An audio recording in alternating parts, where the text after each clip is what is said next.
나를 수월에 감추시며 주의 진노를 돌이키실 때까지 나를 숨기시고 나를 위하여 규례를 정하시고 나를 기억하옵소서.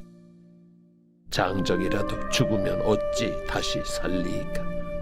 나는 나의 모든 고난의 날 동안을 참으면서 풀려나기를 기다리겠나이다. 주께서는 나를 부르시겠고 나는 대답하겠나이다. 주께서는 주의 손으로 지으신 것을 기다리시겠나이다. 그러하온데 이제 주께서 나의 걸음을 세시오니 나의 죄를 감찰하지 아니하시나이까? 주는 내 허물을 주머니에 봉하시고 내 죄악을 싸매시나이다. 무너지는 산은 반드시 흩어지고 바위는 그 자리에서 옮겨가고 물은 돌을 닳게 하고 넘치는 물은 땅의 티끌을 씻어버리나이다. 이와 같이 주께서는 사람의 희망을 끊으시나이다.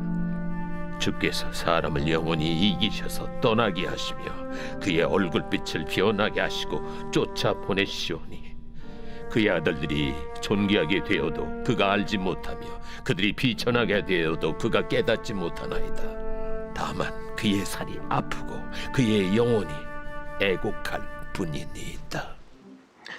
안녕하세요. 행복한 아침 묵상으로 인사를 드립니다.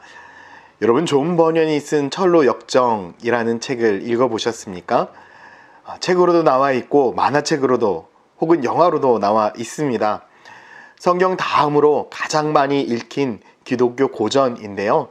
아직 안 보신 분들이 계시다면 꼭 한번 보기를 추천합니다. 그리고 자녀들과도 꼭 한번 보면은 너무나 좋을 것 같습니다. 이 철로 역정에 보면 크리스천이 소망과 함께 길을 가다가 의심의 성에 붙잡히게 됩니다. 이 의심의 성주는 절망 거인인데요. 이 절망 거인은 크리스천과 소망을 한없이 두드려 때립니다. 그리고 그가 죽기만을 바라고 있는 거죠.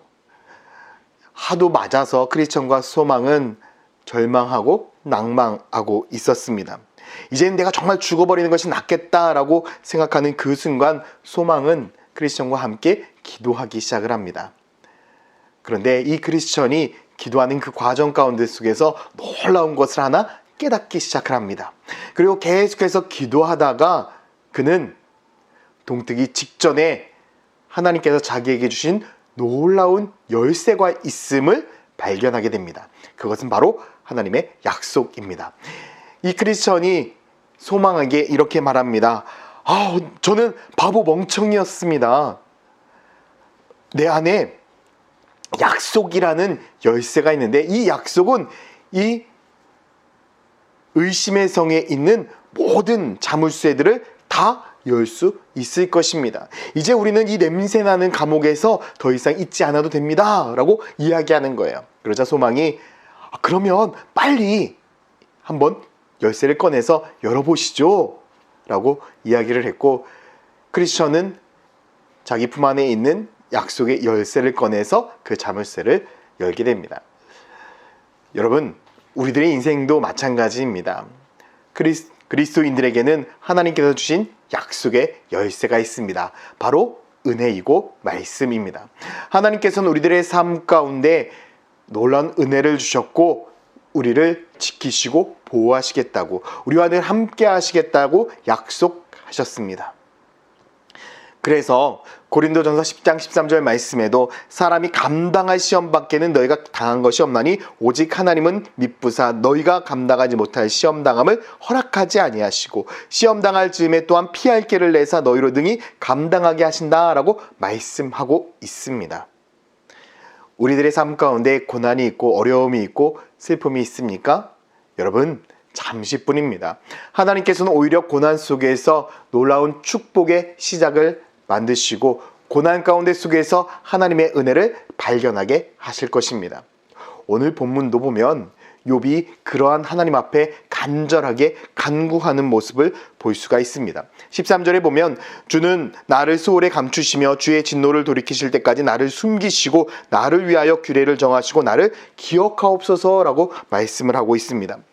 욥은 하나님 앞에 간구합니다. 하나님이 고난 속에서 자신을 좀 숨겨주시옵소서. 하나님의 은혜로 나를 숨겨주신다면 나는 이 고난을 이겨나갈 수 있을 것입니다. 그리고 이 고난이 끝날 때까지 하나님께서 나를 지켜주셔서 반드시 나를 기억하여 달라고, 나를 구원하여 달라고 그렇게 간구하고 있는 모습을 볼 수가 있습니다.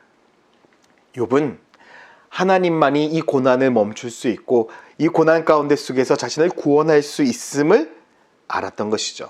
그래서 그의 이름을 기억해 달라고, 자신을 잊지 말아 달라고 하나님 앞에 간구하고 있는 것입니다. 여러분, 고난 가운데 속에서 가장 큰 은혜가 무엇인 줄 아십니까? 바로 하나님이 나를 잊지 않으시는 것입니다.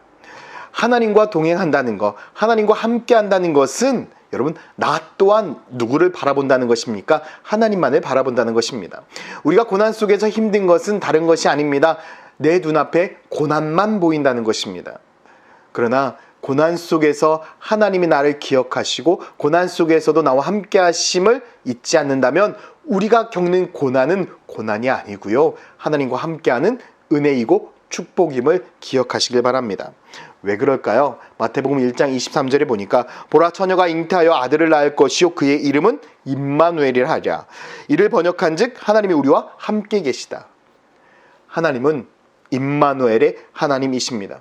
고통 가운데 속에서, 고난 가운데 속에서 우리를 팽개쳐 두시는 분이 아니라 우리와 늘 함께 하시고 우리를 보호하시고 우리를 지키시고 우리들에게 은혜를 베푸시는 분, 고난 속에서 임마누엘 하나님을 발견한다면 우리의 인생은 고난이 아니고요, 천국인 것입니다. 저는 여러분들의 삶이 고난의 연속이 아니라 하나님과 늘 동행하는 천국의 연속이 되기를 예수님의 이름으로 축원드립니다. 오늘 하루 여러분들의 삶이 고난이 될 것인가 천국이 될 것인가는 지금 임마누엘 하나님을 발견하는 데 있습니다. 그 임마누엘 하나님은 우리들과 늘 함께 하심을 여러분 잊지 마십시오. 그런데 힘들고 어려움 때문에 우리는 고난을 먼저 보고 슬픔을 먼저 보고 있습니다. 이제는 나와 함께 하시는, 나를 보살피고 계시는, 나를 업고 계시는 그 하나님을 바라보시고 그분과 함께 고난이 아니라 천국의 삶을 누리는 축복의 성도가 되기를 소망합니다. 이제 우리가 겪는 고난은 고난이 아닙니다. 우리가 있는 이 땅은 고난의 땅이 아닙니다. 약속의 땅이고요, 축복의 땅입니다. 주님이 함께 하시기 때문에 오늘 하루 여러분들의 삶이 바로 그러한 축복의 삶이 되기를 예수님의 이름으로 축원드립니다. 기도하겠습니다. 사랑과 은혜가 많으신 아버지 하나님, 우리는 고난으로 인하여 힘들어하고 눈물 흘리고 있지만 고난은 주님과 함께 할 때의 축복이고 은혜임을 고백합니다. 주님과 함께 하지 않기 때문에 고난이고요, 주님과 함께 하지 않기 때문에 슬픔입니다. 이제 우리들의 인생이 주님과 함께 할 때에 늘 축복의 삶이 되어지고 은혜의 삶이 되게 하여 주시옵소서. 감사드리며 예수 그리스도의 이름으로 기도드렸습니다. 아멘.